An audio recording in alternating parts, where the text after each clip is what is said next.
Uletha imizwa ehlukahlukene ebantwini kanye kenye inhloso zawo kwelapha umphefumulo uvuselele ithemba. Njengamanje ke embukeli ake singeneke kwi-headline yethu yokuqala kuleli hora lethu. Njengoba sazi ke embukeli ukuthi izolo kube nomlilo oqhamuke lapha eBramfontein okhozwe igas sike saxoxisana ke noRobert Malawudi ositshelile ukuthi imbangela kube uwinqalasizinda ke le abayinakekelayo ngenhlanhla ke babukeli bakwazi ukuthi bawubhule umlilo ungakenzi ke umonakalo abayisihlanu kabathe bahogela intuthu balimala kuleya ngozi baphuthiniswe esibhedlela. The information that we've received is that colleagues, employees were working closer to the truck, and the truck, the building closer to where they are, caught fire. But we can confirm that the fire has been extinguished. At this moment, we are on investigations of what had caused the fire after we're done with dumping down. We've just received information that colleagues, employees were working. This is when they saw the whole fire starting. And then we'll do an investigation of what had caused the fire, then we'll give a full report. Kanti mbukeli umphathiso wezombane uGqirha Khosiyentu Ramaghupa unethemba lokuba iziphathamandla ezikhokela ekubeni izwe lingene kwisigaba sesithupha sohlelo lokucisha umbane sizobuyela esimeni esiqhelekileyo. Ukusukela phezolo kaloku mbukeli uyawuqinisekisa into yokubana elilizwe liye lafakwa ngaphansi kwesigaba sesithandathu sohlelo lokucima kombane kuze kube lixesha langoku. Nakubeni ke ilizwe belifaka kwesisigaba esiphansi sohlelo lokucima kombane ngexesha lasebusika, kodwa mbukeli iyamangaza into yokubana nangoku ziyazisanda iziganeko apho sibona elifuthe ezigabeni ze load shedding.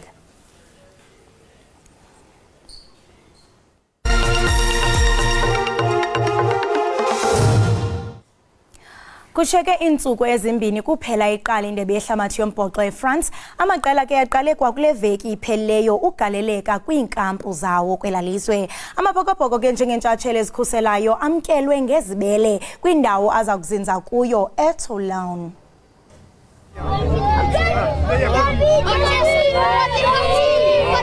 Abadlali bamkelwe ngentsholo yomculo ngabafundi bephephezelisa iflag ingumjuxuzo nje. iSpringboks siza kuqala njengentandane kuletumente nanjengantshatshelo ezikhuselayo. Kuza kufuneka bakhelane nendlela edlala ngayo iScotland neIreland kupool B balungele nosotheko iFrance kanti ke neNew Zealand mhlawumbi kwi-quarterfinals. Usomaqhuzu ombhoxo kwihlabathi baqhobele izandla abaqhuquzeleli balengxikela yetumente. We're about to have a really special moment in rugby's history and rugby's journey. Bill referenced it, rugby's 200 years old this year, so this is rugby's 200th birthday party, and like any great party, you need a great host. We've got a great host. Thank you to Jacques and Martine and the team. It's easy to forget that a lot of the planning for this tournament was done in the middle of a global pandemic. So to be at the stage we're at with the excitement we've got is truly amazing. Njengabasindleki iza kundulula itumente iFrance ngolwesihlanu xa iqubisana neentshatsheli izihlandlo ezintathu iNew Zealand eStade de France. The stage is set. Now it's down to the teams to perform. And I think it's fair to say that the action will be compelling, spectacular and unpredictable. Loza kuba luqilima ukhuseleko kwitumente. iFrance iza kutyala becandelo lezokhuseleko abaqabeleyo ku-7,000 jikelele kwilizwe ukongeza kwi-5,000 yabezokhuseleko lwabucala abaza kugada amabala tshitshilili kwizixeko. Ungqongqoshe wezemidlalo uZizikodwa uthi uzokwenza konke okusemandleni uqinisekisa ukuthi siyaphuma isixazululo phakathi komdonsiswano womsakazelo womphakathi SABC nenkampani yezokusakaza eyimele iMultiChoice. Le mithombo ke yezindaba ibangisana ngamalungelo okusakaza imidlalo yendebe yomhlaba yebhola lombhoxo. There's an issue that between now SABC and SuperSport. We must intervene on that issue because the people of South Africa look up to us to intervene on that issue. The way I'm very optimistic, based on the discussion we've had, that there won't be any national blackout, that issue will be resolved soon. There is something that we need to address, just in terms of what defines our national interest. Our national interest, among others, we must make sure that some of the national sporting bodies, whether it's rugby and so on, those that we have identified that they are an instrument of nation building, we must make sure that no section of our community is denied of an opportunity to watch the game of their choice. Whether it's rugby, whether it's cricket South Africa, I've seen letters left and right and statements declaring in public that there's a dispute. I'm engaging. I don't want to engage those issues in public. I'm hopeful that all these national teams, they will realize the importance of all South Africans, regardless of your standing in society, that they will participate and watch the games of their choice, including the upcoming rugby. It is a momentous occasion because we've never had an all-girls school actually being chosen. And it's important because we're sending the message to young girls that you can be anything that you want to be in setting up a multi-purpose sports court here. I've made my debut here, full house. Orlando Stadium, full house. Cup final of the schools, big, full house. So school sports is important. I hope we revive the school sports, and I know you know my program is in the schools, because we cannot all be with clubs. We cannot all be with academies. We need to go to the ground, to the basics. Where does the players come from? Where do we come from? We come from the school first.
Mbukeli ke sesifike qathatha kulesi sigaba sohlelo osithanda ukubhubha ama trends sigaxa after sigaxa.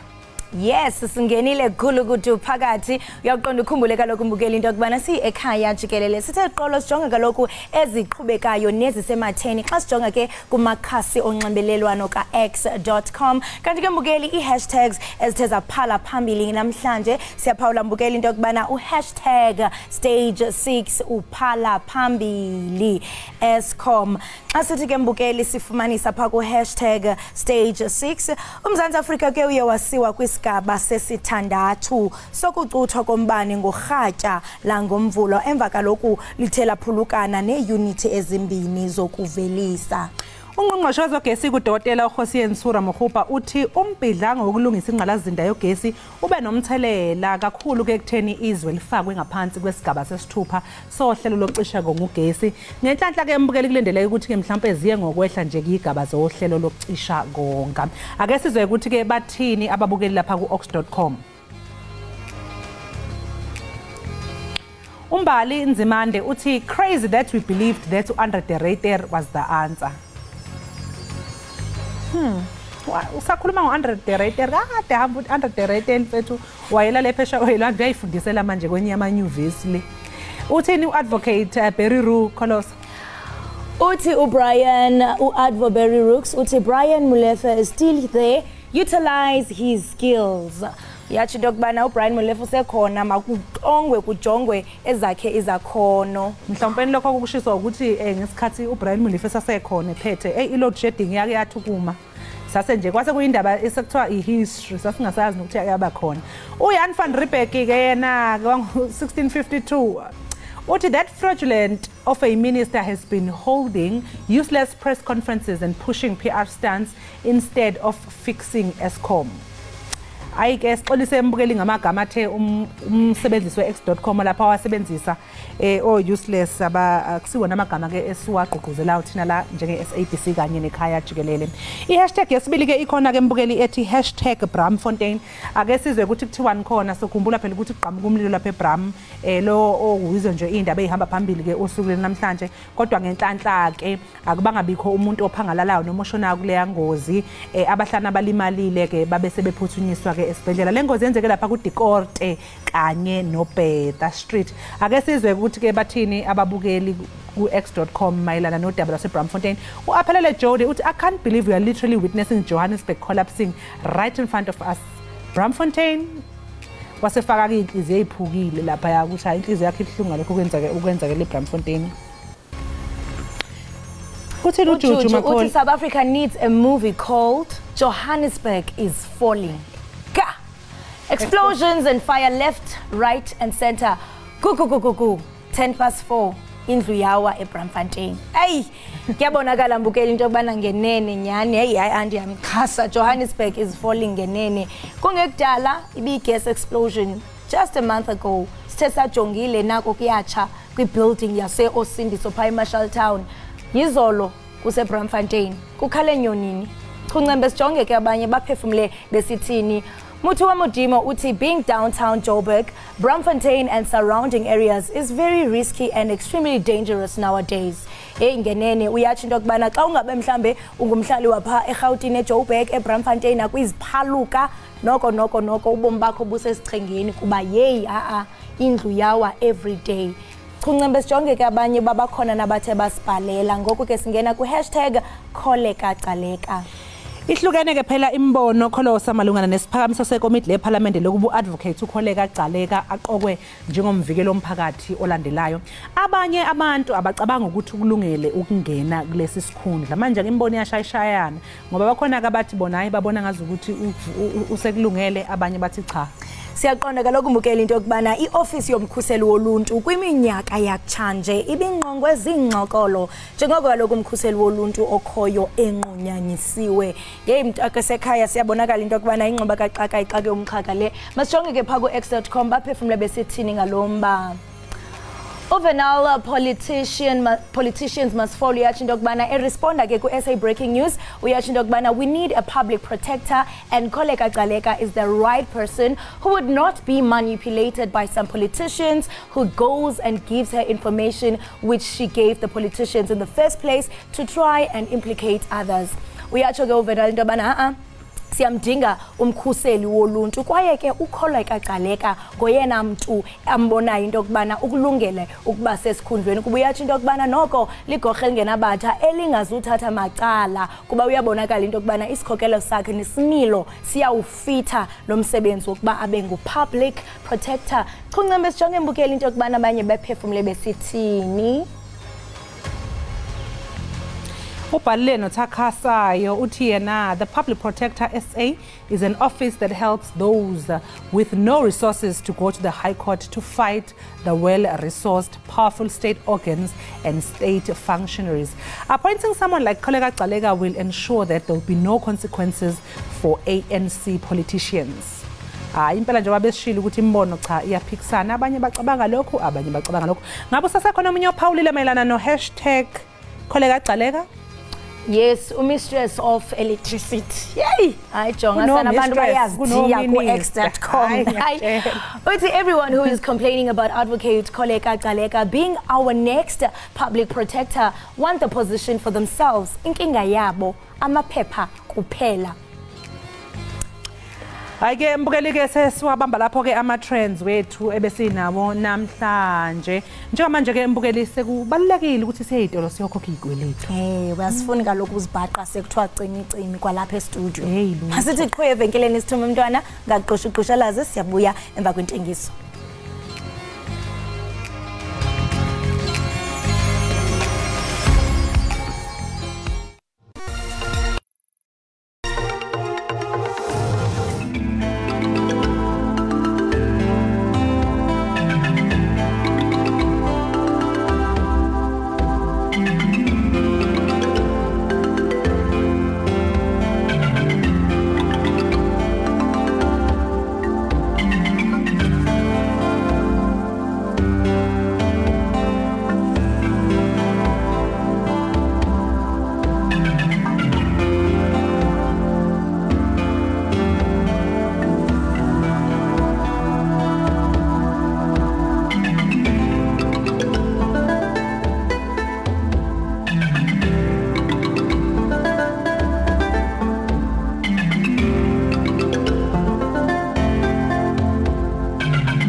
sixoxa kakhulu ke ngesimo sezulu ngoba phela mbukeli kubalekile ukwazi ukuthi kume kanjani lapho ngaphandle usasendlini usazophuma wazi ukuthi kume kanjani ngaphandle ungayithola ikholosi usuthi uyaphuma ngevest we bese vele yayidliva makushaya o10 noma sekuphaya ko1 uyithola ungenasamblela.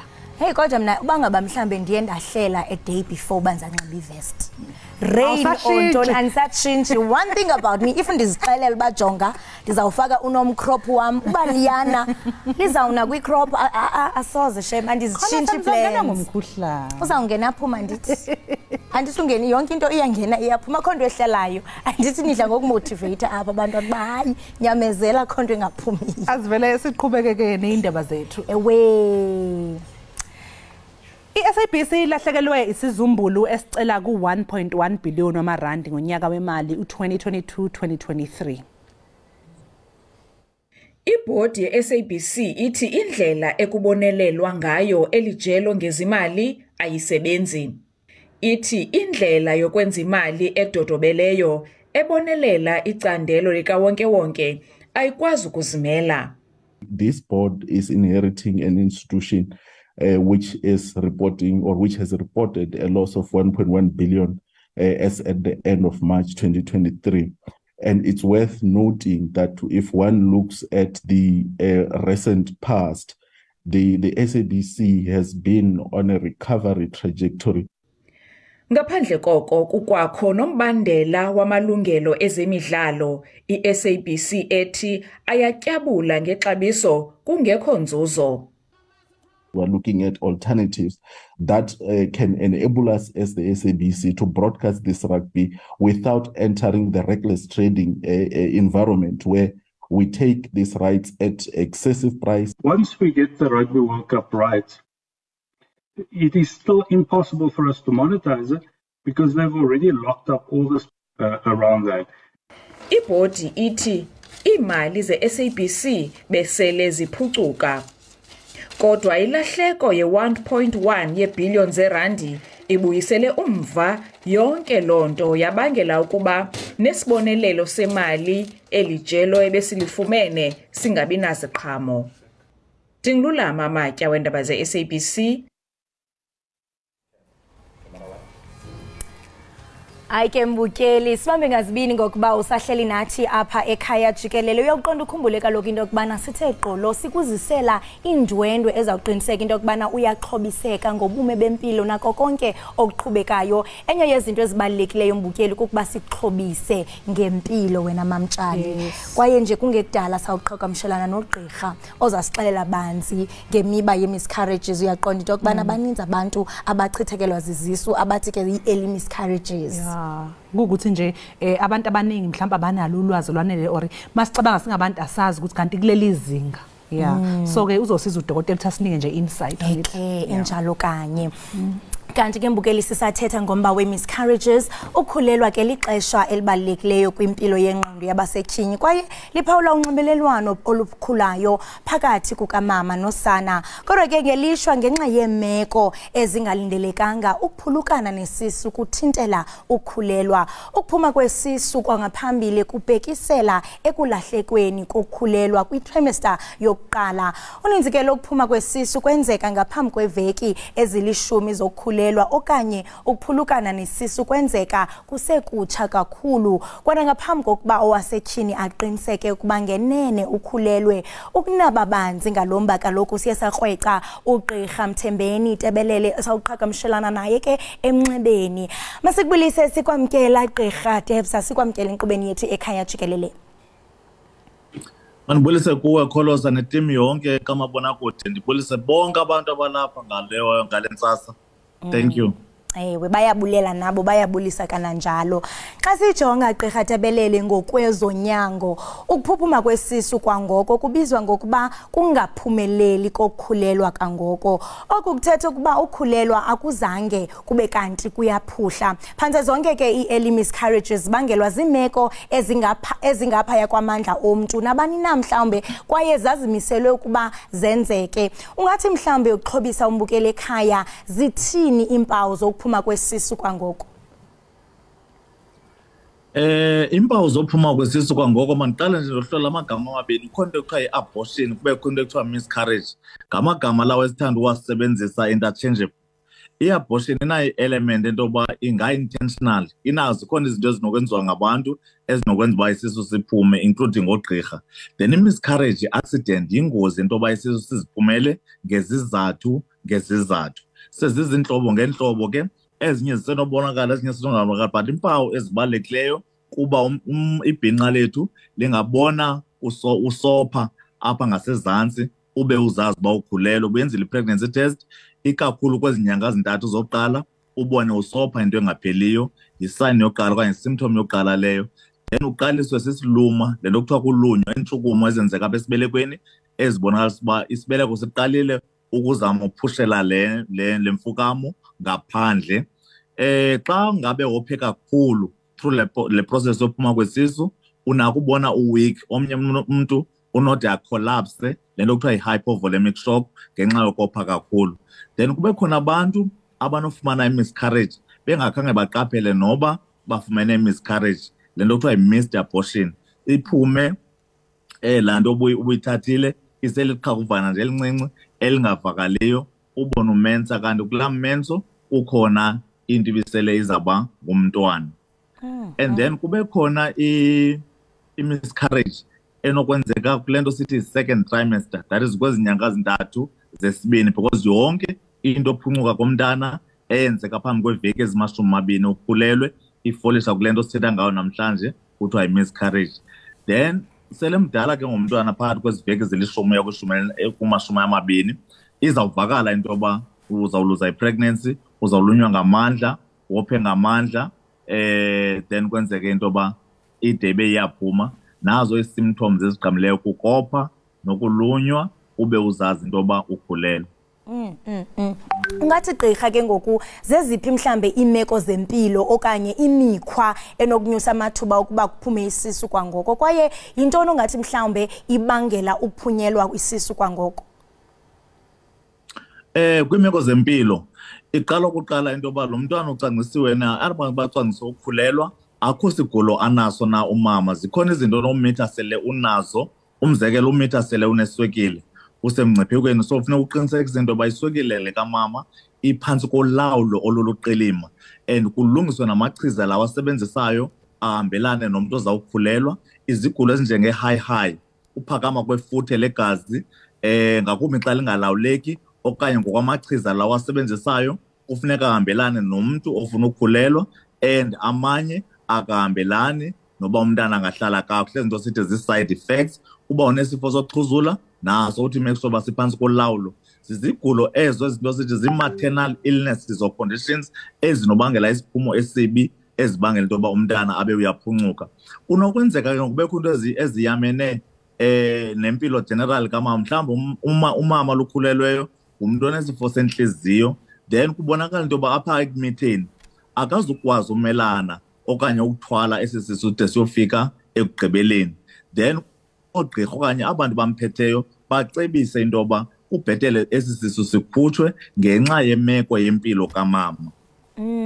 So yilaa nto ke ngoku izawuvela nogqirha le into yi-abortion. Uzayindyusa into yoba isisu masiphume ngenxa yoba ubukho balo mntana apha esibelekweni benza umngcipheko empilweni yakho. Kubekho izinto ezinokwenza ke ngoku i-miscarriage kholosa ezibangelwa kungafomisheki kakuhle kwemfukamo le. Mhlawumbi kudibene ispem ebesesidiniwe neqanda ebeselidiniwe, mhlawumbi umama lo okanye usisi ummithisele phaya ko-age 45, iquality yeqanda ayikho right, then isibeleko sibone into yoba lo mntana akazuba right, le embryo ayikho right. Naturally isibeleko sizame ukuyikhabela ngaphandle. Kuyathanda ufomisheka into esithi i-blighted ovum. Ufumanisa uba ikhona isingxobo esibonakala into ngathi elinina likhulelwe, but apha ngaphakathi awude ubone uqobo lomntana okanye le embryo. Then naturally zizinto ezo ezenziwa ekufomishekeni komntana. Ufumanisa uba akafomishekanga kakuhle, then isibeleko siphele simkhabela ngaphandle. So iimeko zokudibana kwespem neqanda zinako ukwenzeka abnormally, then iphele senzeka i-miscarriage. Imeko yempilo kamama inako ukwenza iphele kwi-miscarriage. I-complications ze-pre-existing ze-conditions ebezihlele zikhona zempilo nongalawuleki kwazo unako kuphela ukuledishela ekuphunqukeni kwesisu. Then ezinye ezo zinto ngozizophela zichaphazela ubume nempilo bengqondo, lento sithi mental health, i-stress, i-depression, zonke into ezinjalo, lento sithi bipolar mood disorder.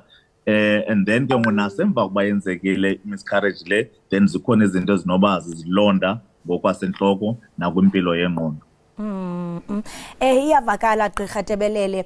Siyazi ukuba mhlambe ukhulelwa lixesha lokutshintsha kwemvakalelo, i-emotions ziba high kakhulu ingakumbi xa sijonga kumanina kwakwasemzimbeni nokunye ke mhlambe okuphanjelelwa ubukhulu becala zimeko zomntu ngamanye amabhinqa. Kwamanye ke amanina ukufunda ngokukhulelwa umuntu adiscoverisha into okubana naku ndikhulelwa iba i-positive experience leyo. Kwabanye kunokubangela ke mhlambe into okubana naku ngokumntu seyoyika unenhlungu kanye imvakalelo nje zomothuko. Yintoni mhlambe enokwenziwa ukunceda amabhinqa amelane nokukhulelwa? Ibalulekile kakhulu lonto leyo. Amabhinqa nakuba phansi koxinzelelo usenokwenzeka ukuba olumitho okoqala belungacwangcisanga. Lo muntu umithi engakhange mhlawumbe usanda uba nomntana okanye omnye udala isokolo uba nomntana, udala phansi koxinzelelo, udala ne-depression, then aphele kukhulelwa. Then indlela unefiye unoloyiko olungummangaliso. So kubalekile into yoba afumane okoqala inkxaso ulomntu ebefaka ispam uba makubekho lo mntana. Ipartner ibalekile into yoba imsupport emotionally, abe khona lo bhuti umethise lo mntu, abe khona physically, emotionally for support. Okwesibini, ifamily, that is abantu abangqonge lo mntu, kubalekile into yoba supporte lo mntu because i-pregnancy it means ndiphethe ubomi besibini apha phakathi kum. So yi-transition, kukho nto eyenzekayo apha kum emzimbeni, kukho nto eyenzekayo apha kum engqondweni ebonalisa uba ndiphethe ubomi, and ubomi ndinewari okanye ndine-conscience into yoba ndizawukwazi noyithwala le nto iyofika ekugqibeleni. So kubalekile ubuza into yoba ndikuphethele ntoni, ndingakuncedisa ngantoni, bangaphathi into ezinzima, bancediswe kwiinto ezininzi. Inkxaso ibalulekile nothetha into yoba umntu udinga ntoni. So lixesha elifuna not only yena but abo ba-around yena, ngakumbi nangakumbi lo ebesenza naye umntwana. Nakumanye amanina ke siyadibana ezimbizeni, siyadibana emicimbini, siyadibana ezintoni, mhlawumbi lo sisi ukudala istruglisha okanye zizamazama ukhulele ngade akhulelwe, and ngeli xesha ke ngoku bakhulelwe mhlawumbi bayigroup, mhlawumbi sithi bayi-5, then kwenzeka into yoba afumane i-miscarriage yena, babe aba bekhulelwe nabo besaqhuba yenye yezinto ezizakwenza iska, enye yezinto ezizakwenza i-stress le nto yoba yeyi bayabeleka abantu endandikhulelwe nabo, mhlawumbi sekuthengwe neempahla, zonke ezaa zinto. Enye indlela esinoxhasa ngazo xa seyiphuncukileyo ngomntana kwenzekele i-miscarriage, ujonga into yoba kwezi zinto besezithengwe mhlawumbi zomntana unawo nomdla umane ezibona okanye zimane zimvuselela intlungu. So isupport sethu sibalekile sijonge into yoba singaboni ngomntu usemane lila kanti umane ekhunjuzwa zezi zinto ebesele ezithengele umntana. So inkxaso noba khona nosabela nje uhlala phantsi ummamele into yoba ufilisha njani, because abantu abangamabhinqa amanina wethu bangabantu aba-emotional, and uphuncuka komntana iba ngathi i-fault yakhe. Umntu uyakuthanda ukuziblama and uyathanda umntu ukuzi-isolata. Masizame into yoba siba-integrate, badibane nabanye abantu, kuhlekwe, kuncokolwe, so that umntu angasoloko ehleli yedwa, ngoba once ahlale yedwa okanye azikhethe ebantwini, loo nto yenza kube lula into yoba abe depressed, because i-depression iyakuthuma.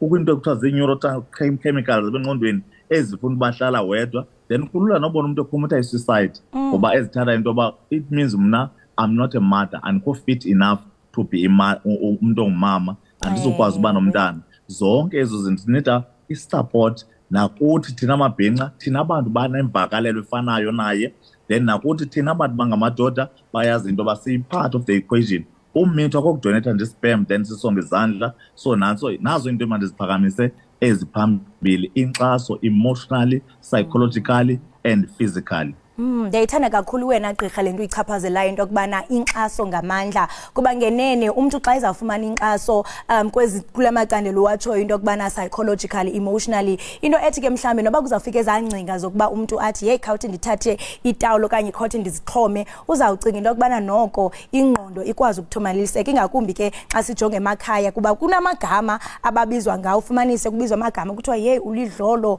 umzi uyawa ngenxa yakho into ezinjalo so ndiyayithanda kakhulu lento oyiphakamisayo ndiyathanda ke ngokungena kuba mhlambe emva kokuba olowo olinina uye wafumaniseka into kubana uphulukane nesisu umuntu mhlambe angalindi ixesha lingakanani ukuze aphinde akhawule athi hey make siphinde sizame kwakhona kwaye ndiyayithanda into kubana uyibalula uba mhlambe uba uke waphulukana nesisu ingaba lonto ithetha into kubana mhlambe kungenzeka kuphinde kwakhona Kholosa very very important umuntu xa kusanda ukwenzeka esisihlo esanda ufumana miscarriage akubi lula ncam uphinda aqalise ukwabelana ngesondo kufuneka simyeke uqala akaprocesse lento ihlale lento engqondweni yakhe ayamkele kukho istages okanye amanqana bazawungena kuwo emotional uzawuqala abe nomsindo abe nalanto kuthiwa igrief uluze ipregnancy so uzaba nexesha lenzilo apha ngaphakathi kuye lozama uphola nokwamkela lento intoba ukho into ebiselile ilungu lam kukubomi bendimkhulisa nawo ndiphunxukene nabo nokuziblame intoba uba bendiye ekliniki mhlambi ngeveki ethile okanye ndiphose idata sekliniki okanye uba bendiyiphobe ndingayiphosanga impilo yam ethile so une-process azawuthi go through yona include ne-denial ayinaba ndim lo uphunxulisise kunendamitha ndimitha successfully okanye kunendizama umntana uthixo ngaba wenza intoba lo mntana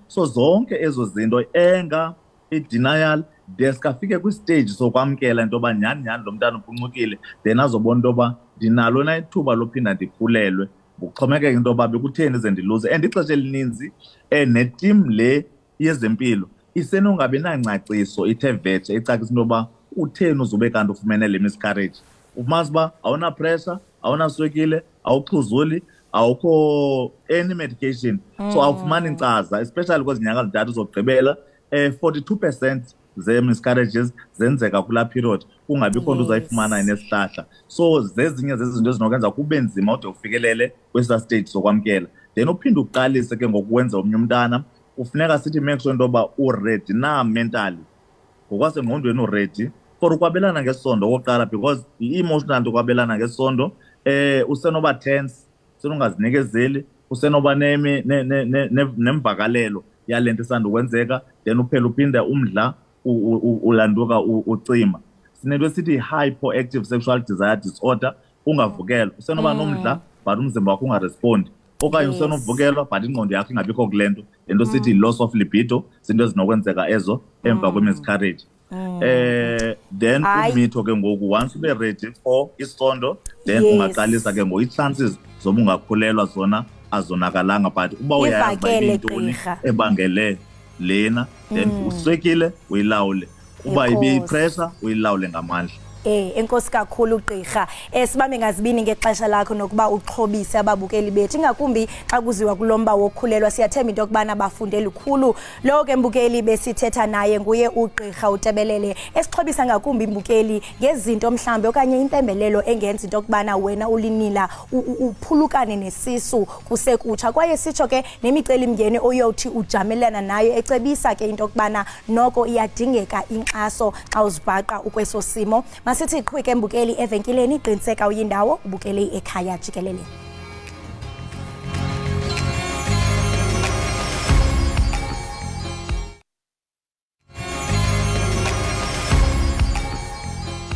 Siphinde sikwamukele mbukeli ekhaya jikelele njengoba nje ke eningizimu Afrika uhulumeni obusa khona kuyilowo waqokwa intando yabantu iningi labantu ngembukeli selaphila impilo elithandayo engenamgoqo ngesimo senhlalo yabo kulelizwe siphila nabantu abanhlobonhlobo abafaka phakathi labo abathandana nabantu abanobulili obufana nobabo ngenxa ukuthi ke bekuyinto engajwayelekile kakhulukazi ezindaweni zasemakhaya abantu abaningi bebenokuxwaya ke bebuza imibuzo eminingi ngalolu hlobo lwabantu ngoba ke ababhali bezincwadi mbukeli kuba abantu esiphila nabo esicishe sibhekane nezinselele ezifana emphakathini ababhekana nazo kunombhali ke kunombhalo wahlala phansi wabhala ngempilo yomuntu owayenemizwa yothando lwabantu abanobulili obufana nobabo kanye nje ke nokuyiguqula ubulili ukuze umuntu abe yilokho afisa ukuba yikho. Udokotela unakanjani Sibiya owaziwa ngelika NG okuyifinqo zamagama akhe ngumbhali wencwadi echaza ngezinye zezingqinamba abantu abaphila nobulili obufana nobaba ababhekana nazo. Incwadi esikhuluma ngayo ke namhlanje mbukeli ithi bengithi lizokuna. Sotobe asikubingelele ohlelweni. Yebo sanibonani kuwena kubabukeli.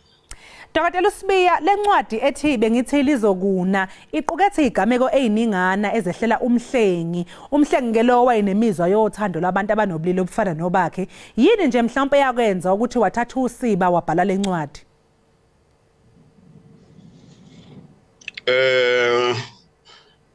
Angisho nje ukuthi akukhona ukuthi mhlawumbe ngangifuna ukubhala ngabantu abanemizwa yothando yobulili obufanayo.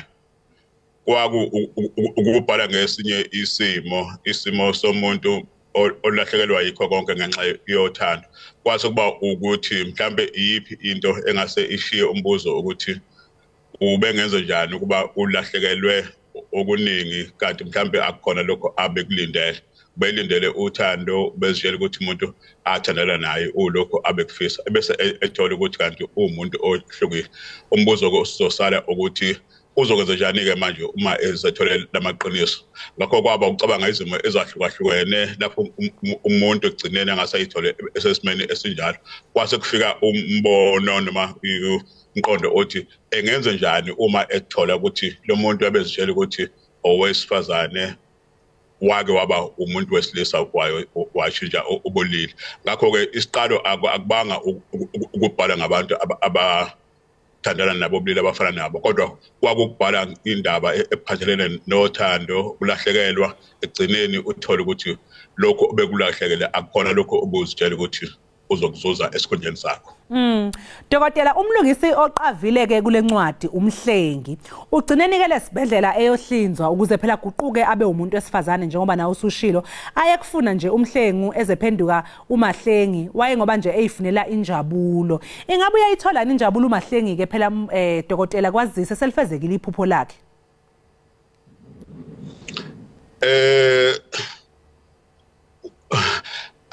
Mhlambe angichaze ngokuthi ngase kuye ngokuthi imbono yababuka incwadi sebeyihluza babheka ngaluphi is omunye angasathi uyayithola omunye angase athi sibheka izinto yena abengagxilile kuzona ngamamazi uma esebushintshile ubulili usephila impilo ayefisa ukuyiphila. Ngase kwenzeke ukuthi inazo izinkinga ezithile mhlambe ezenza ukuthi angafinyeleli enjabuleni ayifisa ukuthi ayithole. Ngokwesibonelo ngase kwenzeke ukuthi usahlale enexhala lokuthi kuyothiwani uma livela iqiniso unexhala ngoyise ahlukana naye kabuhlungu ngenkathi emtshela ukuthi unalemizwa yobulili obufanayo. Ngakho ke endabeni ubonakala ephila impilo evamile enezinselelo ezijwayelekile konke umuntu kodwa ke unayo imizwa yothando ngoba uyamthola umuntu agcina esethandana naye. Sengaba okunye ukuthi injabulo ephelele uyayithola kodwa singayithi uphila impilo evamile eyenza ukuthi umuntu ombonayo nje angacabanga ukuthi wake waba ngumuntu wesilisa. Dokotela into engiyiqaphelileke lapha ukuthi le ndaba yenzeke esikhathini samanje njengoba okunye ke okubalwa kuyona umqhudelwano wendebe yomhlaba eyayisingethwe iNingizimu Afrika ngonyaka u2010. Engabe ucabanga ukuthi namanje kulezi izikhathi zamanje kusenzima yini ukwemukela indlela abanye abantu abayiyona ngemva kweminyaka eminingi kangaka izwe lakhululeka? Indaba yokwemukelana ubunjalo babantu ayiphathelene mhlambe nendaba yabantu abathandana nobulili obufanayo. Kuningi okuthatha isikhathi ukuthi abantu bakwemukele ngoba mhlambe bebekade bengakujwayela. Ake sithathe isibonelo nje sabantu abathandana nolunye uhlanga olusuke lehlukile komuntu. Kuthatha isikhathi kusawuthatha isikhathi futhi ukuthi umuntu amukele mhlambe ukuthi umalokwazana wakwakhe akalona uhlanga abelijwayele noma akhulele kulona. Ngakho ke nasezimeni zabantu abathandana nobulili ofanayo akakajwayeleki kangako ngoba kuyisimo ebesingekho esikhathini esedlule. Ngale ncwadi ke dokotela ingabe umbhali uzama ukuveza ukuthi ayikho into efihliwe ngeke ivele emhlabeni noma mhlawumbe uzama ukuveza ukuthi noma unemfihlo imfihlo ingagcina isikhathi eside kangakanani? Umbuzo ojwayele ukungihlupha lowo. Mina njengombhali ngisuke ngibhala indaba engikholwa ukuthi nengisuke ngifisa ukuthi abantu bayizwe imnandi. Kuba nzima ke ukucosombula ukuthi bengihlose ukuthi abantu bazizwa kanjani ngalokho. Okwami kusuke kucela ekutheni izigameko uma zizoheha zibe nesiphetho esingase simgcolise ofundayo. Sekuwumuntu ukuthi abantu bengase bathole okwehlukahlukene. Omunye angase angakutholi okutholwe ngomunye. Ngakho okombhalo kusuke kucela ekutheni nansi indaba engifikele ngifisa ukuyibhala ibe nazo zonke izithako nemininingwane elindeleke endabeni. Sekukumfundi ukuthi yena uzoyihumusha kanjani afinyelele kuziphi iziphetho. Yebo ke Sotobe besicela nje ke usitshele usichazele ukuthi mhlawumbe umuntu osefisa ke ukuthi hey usemaganga manje mengabe sizwa sixoxa lapho ukuthi athole lencwadi mhlawumbe itholakala kanjani? Incwadi etholakala kalula kubashicileli bayo iyatholakala ke nasezikundleni lapho okuthengwa khona izincwadi online. Yes, igama laso ke isihloko bengithi lizokuna ibhalwe ke ubaba unakanjani Sibiya. Sibonge kakhulu ke baba ngesikhathi sakho nje sikufisele konke okuhle ukuthi uqhubeke usibhalele incwadi ezifundisayo nezimnandi. Sengikhathele ukubhala ngigugile manje sesitendela abanye kodwa usufuna ukuyokwalusa inkomo ukufisa lokho. Sibonge kakhulu ke baba lowo ke mbukeli besixoxa naye uqoqo lombhalo udokotela unakanjani Sibiya inkakha yosiba isibhale inqwaba yezincwadi zolimi lwesiZulu. Sesiyibamba lapho ke mbukeli ke besiniphathele zona namhlanje ohlelweni lwethu lapha ekhaya jikelele bekumnandi ngendlela esimangalisa ukuhlala kanye nawe mbukeli kanti ke kusasa siyabuya futhi ngesikhathi esifanayo khona la ku DTT. Ewe besizawubaphi kaloko. Chocha enhla u DTT siyaziwa eHollywood. Yaxelela. Sibambe ngazibini imbukeli nawe kaloko apha ekhaya ngokuba ube nathi namhlanje. Sibambe ngazibini kakhulu kaloko kwiqhiza lonke le Ekhaya jikelele eqinisekisa into kubana jonga siziphaka zitshisa kwaye nezixhobo zethu zimbe ngomuvo. Masidibane kwakhona ngomso. Shout out napha eHollywood. Msale kahle.